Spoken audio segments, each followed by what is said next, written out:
Hello viewers, அமைச்சர் பதவிக்காக காத்து கிடந்த அண்ணாமலைக்கு வந்த அதிர்ச்சி தகவல். எச்சரித்து அனுப்பிய பாஜக தலைமை. திடீர் பரபரப்பு. நடந்து முடிந்த லோக்சபா தேர்தலில் தமிழகத்தில் பாஜக தலைமையில் 8 கட்சிகள் கூட்டணி அமைத்து தேர்தலை சந்தித்தது.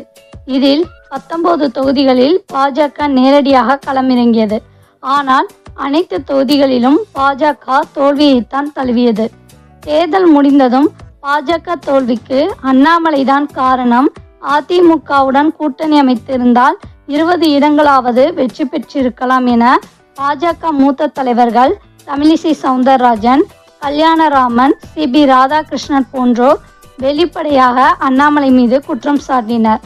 இந்நிலையில்தான் தனக்கு அமைச்சர் பதவி கிடைக்கப் போவதாக தேசிய மீடியாக்கள் வரை பேச வைத்தார் அண்ணாமலை.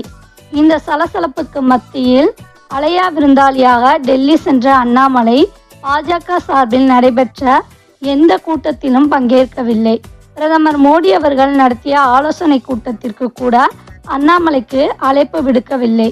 இந்நிலையில்தான் அண்ணாமலை மீது பல்வேறு புகார்களை பாஜக மூத்த தலைவர்கள் டெல்லி தலைமையிடம் கொடுத்துள்ளனர்.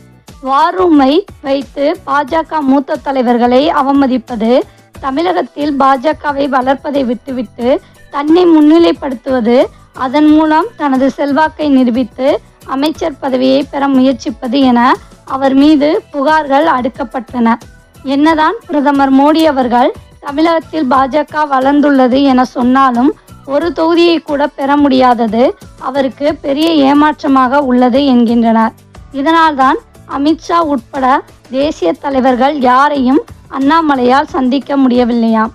மேலும் கட்சி வளரும் பணியை விட்டுவிட்டு பாஜக மூத்த தலைவர்களை விமர்சிக்கும் வேலையை செய்வது, தன்னை முன்னிலைப்படுத்துவதில் குறியாக இருப்பது போன்ற வேலைகளில் இறங்கினால் அமைச்சர் பதவியும் கிடைக்காது, தமிழக பாஜக தலைவர் பதவியையும் தொடர முடியாது என அண்ணாமலையை எச்சரித்து அனுப்பியுள்ளதாம் டெல்லி தலைமை என்று தகவல் வெளியாகி உள்ளது. தேங்க்ஸ் ஃபார் வாட்சிங்.